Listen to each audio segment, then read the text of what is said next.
Hello friends, কেমন আছো তোমরা সবাই? আশা করি সবাই ভালো আছো, আমিও ভালো আছি। Welcome to my channel Angelia's lifestyle. আজকে ব্লগটা শুরু করছি বিকালবেলা থেকে। তো বাবা বেরিয়ে গেল, তো তখন দরজাটা বন্ধ করতে উঠেছিলাম। তো তারপর আর ঘুমাইনি, কারণ ওই ঘুমালে আর কখন টের পাবো সেই সেই ভেবে আর ঘুমাইনি। তো ঘুম থেকে উঠে একটু ফ্রেশ হয়ে নিয়েছি। তো এত গরম পড়ছে আর শুধু জল তেষ্টা পায়। আর এখন আমি কেন জানি না আমার খুব জল তেষ্টা পায়। সারাদিনে না পেলেও রাত ভোরে আমি শুধু জল খাই। মানে ঘুমানোর আগে মোটামুটি আমার 2 লিটার জলের বোতল আমি শেষ করি।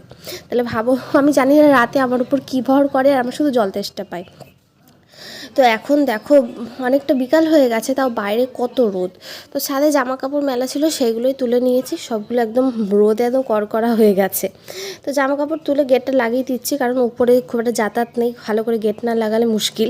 তো চলে এসেছি নিচে, জামা কাপড়গুলো ভাঁজ করে নেব। তো আজকে ভাবছি যে শীতের যত জামা কাপড় আছে যেগুলো এখন আর লাগবে না, কারণ শীত চলেই গেছে আর গরম এসে গিয়েছে। আর এই কদিন ধরে ম্যাক্সিমাম গরম পড়ছে। কালকে তো আমি মোটামুটি দুপুরবেলা এত গরম লাগছে, আমি ফ্যান চালিয়ে শুয়ে পড়েছি। তো তার রিয়াকশানটাও পেয়েছি, একটু একটু শরীরটাও খারাপ, কিন্তু তাও গরম লাগলে কি করব বলো, ফ্যান তো একটু চালাতেই হবে। তো আমার দেওর এসেছিলো আমার শাশুড়িমা ওষুধ নেওয়ার জন্য। আমার শাশুড়িমা বাড়ি নেই, উনি আমার কাকা শ্বশুরদের বাড়ি গিয়েছেন। কালকে শ্রাদ্ধ ছিল ওই বাড়িতে, আমি তো যাইনি শ্রাদ্ধ বাড়ি বলে। তো সেজন্য মায়ের জন্য ওষুধটা নিতে এসেছে। মা আসবে না হয়তো আজকে, সেই কারণেই। তো ও এসেছে, আমি ওর দরজাটা খুলে ওর সাথে কথা বলছিলাম কিছুক্ষণ, ও চলে গেল। কিন্তু মাও আবার বাড়ি চলে এসেছে ওষুধ নেওয়ার জন্য।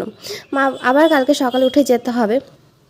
আজকে গ্যাপ দিয়েছে, আজকে পারণ, মানে কালকে একাদশী ছিল, ভীম একাদশী। ভীম একাদশীর পরে যেটা পারণ না কি বলে সঠিক আমি জানি না, তো ভুল বলার থেকে না বলাই ভালো। তো সেই কারণে আজকে খাওয়া দাওয়াটা রাখা হয়নি। তো সেই কারণে আবার কালকে রাখা হয়েছে, মানে কালকে বৃহস্পতিবারই খাওয়া দাওয়া। আর এই ভিডিওটা আমি আজকে করছি বুধবারে, ঠিক আছে? তো শীতের জামা কাপড় তুলে দেবো, সেই কারণে শোকেস থেকে সব জামা কাপড়গুলো বের করে নিয়েছি। আর এখানে দেখো বেশিরভাগই আমার হাজব্যান্ডের জামা কাপড়, মানে শীতের জামা কাপড় যদি কাউন্ট করি, আমার থেকে আমার হাজব্যান্ডের জামা কাপড় অনেক বেশি। আর আলমারিতে আমার জামা কাপড় বেশি। তো আমি জামা কাপড় গোছাচ্ছিলাম, আর ওইদিকে মাও এসে গিয়েছে। তো মাও টুকটাক একটু গল্প করছিল ওই বাড়িতে কী হয়েছে না হয়েছে, তো সেইগুলো শুনছিলাম। তো সেই কারণে ক্যামেরাটা নিচের দিকে করে শ্যুট করছি। তো জামা কাপড় গুছিয়ে একদম উপরে তুলে দেবো, উপরে আলমারি আছে, সেই আলমারিতে সমস্ত জামা কাপড় তুলে দেবো। তো আমার ঘরে জামা কাপড়গুলো গুছিয়ে মায়ের ঘরে জামা কাপড়গুলো গোছাবো। মা যেহেতু চলে এসেছে, বেশ ভালোই হয়েছে যে জিজ্ঞাসা করে নিতে পারবো কোনটা রাখবে কোনটা রাখবে না, কারণ হয়তো কোনো জামা কাপড় বাদ চলে যেতে পারে যে ধোয়া হয়নি এরকম কিছু। তো মোটামুটি আমার ঘরেরটা হয়ে গেছে, এবার মায়ের ঘরে যাব। আর এই ব্যাগটা পয়সা দিয়ে কেনা, সেই জন্য একটু যত্ন করে রেখে দেবো। আর দরকারের সময় এই ব্যাগগুলোই আমাদের কাজে লাগে, কিন্তু আমি দরকারের সময় এগুলো খুঁজেই পাই না। তো এই নিচে যত পড়ে আছে দেখছো, এগুলো সব মাদের ঘরের সব জামা কাপড় সব নিয়ে আসলাম। আর এইদিকে আমার সেট কিছু রাখা আছে, আর এইদিকে আমার হাজব্যান্ডের সব, এই সব এখন আলমারিতে ঢোকাবো। বাবা সিঁড়ি দিয়ে ওপর নিচ করতে করতে হাত ধরে গেছে।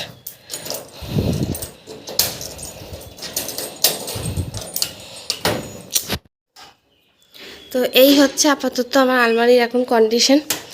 সমস্ত যেগুলো লাগে না সব সময়, সব এই আলমারিতে রাখা। এটা হচ্ছে মায়ের আলমারি, মানে আমার শাশুড়ি মায়ের আলমারি। এবার সব ঢোকাবো গুছিয়ে। উফ, এত গরম লাগছে।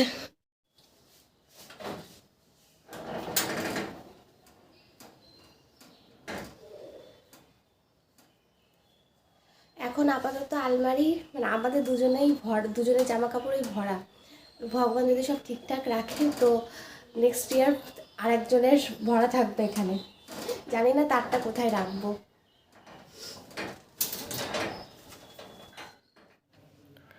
তো চলো, আর উপরে থাকা যাচ্ছে না, এত গরম। এমনি টিনের উপরে তো টিন দেওয়া, আরও থাকা যাচ্ছে না, গরম ধরে যাচ্ছে, তোমরা দেখেই বুঝতে পারছো আমাকে।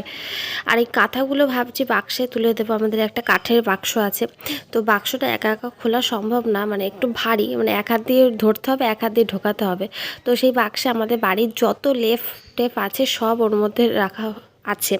তো ভাবছি যে মায়ের ঘরে লেপটা যখন ঢোকাবো এই কাঁথাগুলো ওর মধ্যে ঢুকিয়ে দেবো, কারণ আলমারিতে অনেকটা জায়গা নিয়ে নেয়। ফাইনালি আমার গোছানো কমপ্লিট, এই যে গুছিয়ে রাখলাম। আর কিছু কিছু বাইরে আছে যেগুলো কাঁচা হয়নি, তো সেগুলো একদম ধুয়ে তুলতে হবে। উপরে এত গরম, আমাদের উপরটা আবার টিন তো সেই কারণে আরও গরম লাগছে। তো এই হচ্ছে পুরো আলমারির ভরা আলমারি, বালিশ টালিশ সব রাখা।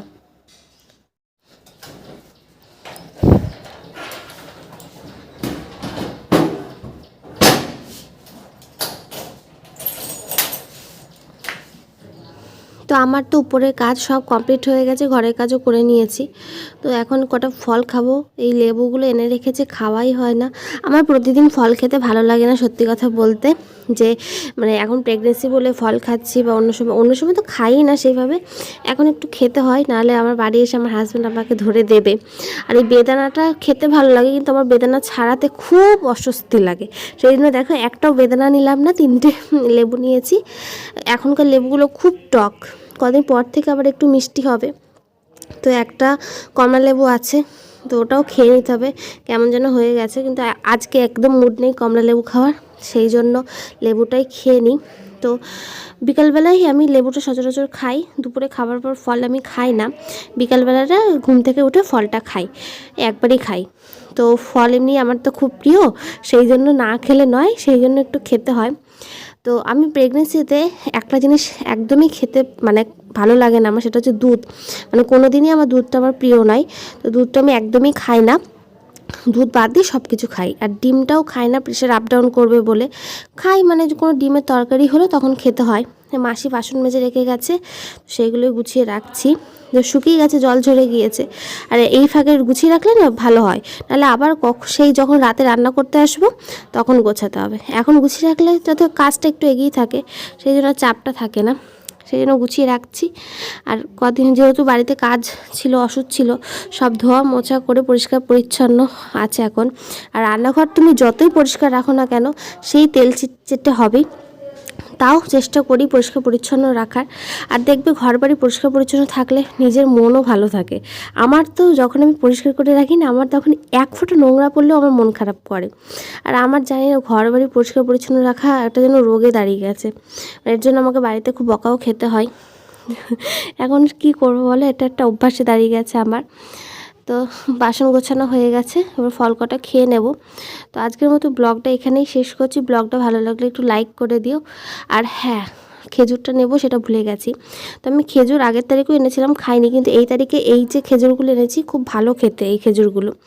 তো এইগুলোই খাই, আমার হাজব্যান্ডও খাই, বাড়ির সকলেই খাই আর কি। তো যাই হোক, আবার একটা নতুন ব্লগ নিয়ে আসবো। ততক্ষণ সব ভালো থেকো, সুস্থ থেকো, টাটা, বাই বাই।